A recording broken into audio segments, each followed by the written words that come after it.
Shalom, salam sejahtera dalam kasih Tuhan kita Yesus Kristus.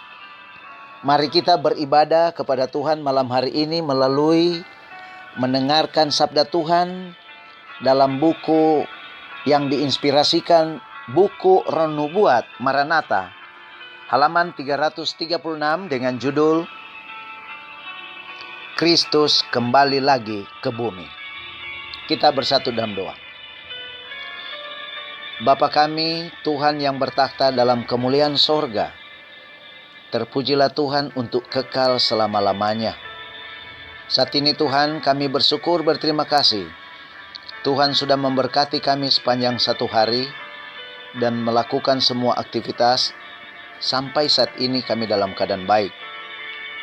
Tuhan, urapi kami semua dengan Roh Kudus sehingga kami dapat mengerti tentang kebenaran firman-Mu. Dalam nama Yesus kami berdoa. Amin.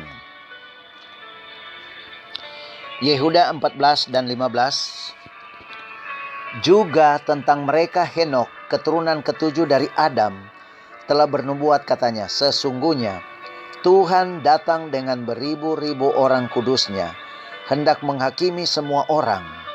Bapak Ibu kekasih Tuhan, pada akhir masa 1000 tahun, Kristus kembali lagi ke bumi.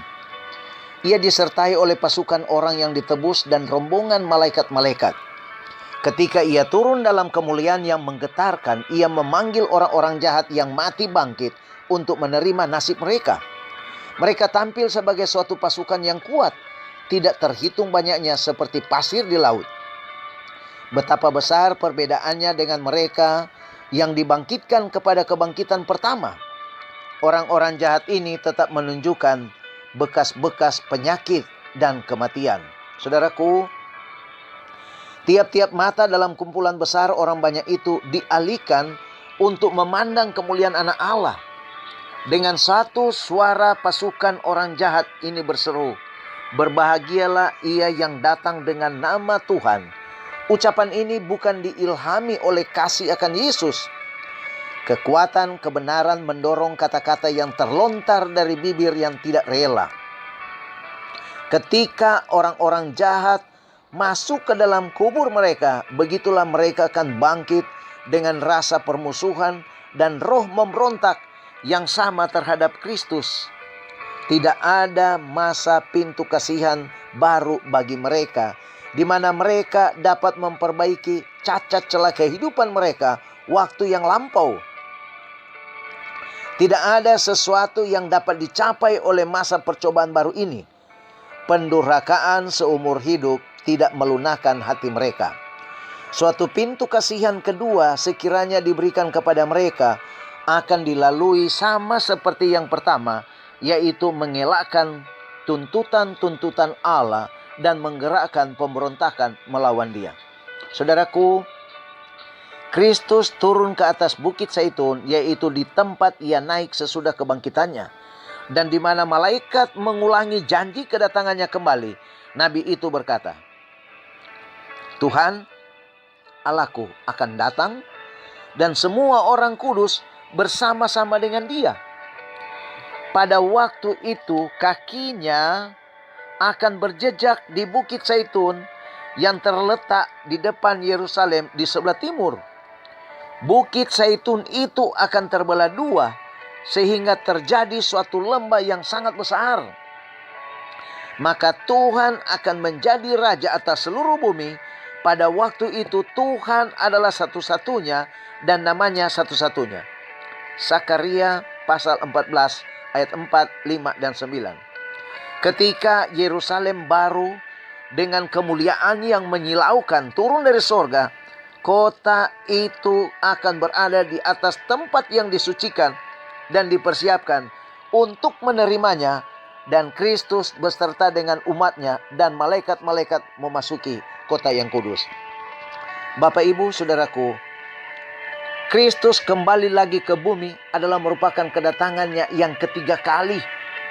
Kedua kali adalah membawa orang-orang tebusan yang namanya dalam buku kehidupan dan dosanya diakui dan diampuni oleh Tuhan, dan hidup bersama dengan Tuhan selama 1000 tahun.